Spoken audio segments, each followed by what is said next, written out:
But Mr. then again, Mr. Ambassador, beyond outside of trade and outside of security, I asked my question about a Biden presidency, or for that matter, a Democrat presidency, because as we recall, President Duterte had some experience with a Democrat president, outgoing President Obama. That was a bit testy. That was rather testy. I mean, to be perfectly honest, I'm just wondering if any of that do you expect carries over to Biden, given his values, given the Democrats being a more activist side to the U.S. Politics, and the association with Obama, and on the other hand, very friendly relationship with Trump, who steered clear of issues like human rights and so on. What do you anticipate on that front?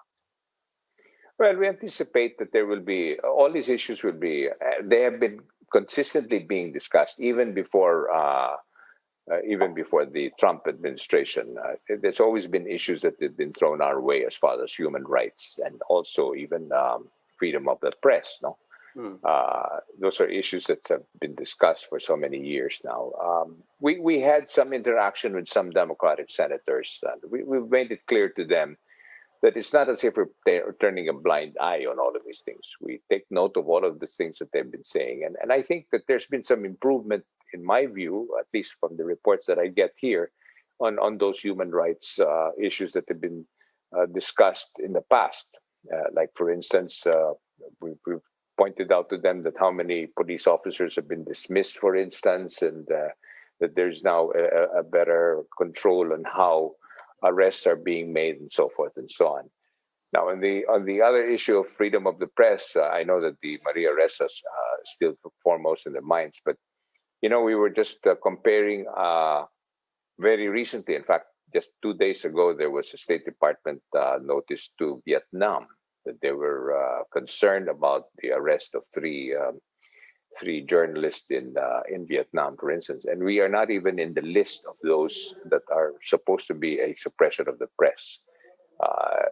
Like Vietnam is there, and even I can't remember some other countries, Saudi Arabia and other parts.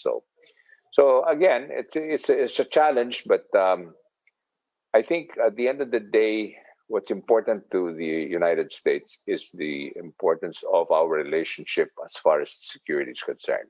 That's really where it is. And that's why the Visiting Forces Agreement is one of the cornerstones of our Mutual Defense Treaty. And that is the one that we will have to continue to discuss with them down the road during the Biden administration, on how we're going to proceed in making sure that our relationship continues and remains the same. But do you think that President Duterte will continue with this? I mean, the threat that he's going to abrogate the VFA, although he has extended it, and that has been postponed. How does that look right now? Well, of course, the president has a prerogative to do that, and I know that the threat is still there. But I think more importantly, we have to know that there's always been a lot of controversy surrounding the Visiting Forces Agreement in terms of what could be, and then this is what we have been pointing out, and I think Secretary Lorenzana has already spelled out what are the things that we need to take up as far as improving. The word, for lack of any other word, improving the VFA. These are the things that will be discussed hopefully within the next 6 months, as soon as the Biden administration is in place, and see how we can now improve our relationship as far as our security relationship with the United States. But that is, I think, the number one importance that they put on right now, aside from the fact that they would like to maintain good relations with an old ally like ours. So we have not lost our leverage there, you think? I mean, with the presidency. I don't like to call it a leverage. I'd like to just say that issues have to be discussed, and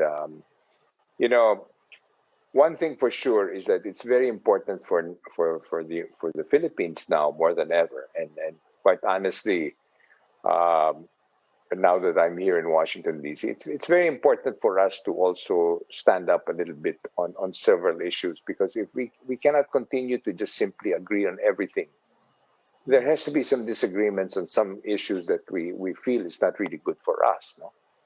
Like, for instance, there is no clear path on how relationships will be made, for instance, with China. The United States has their own interests to protect, and so do we.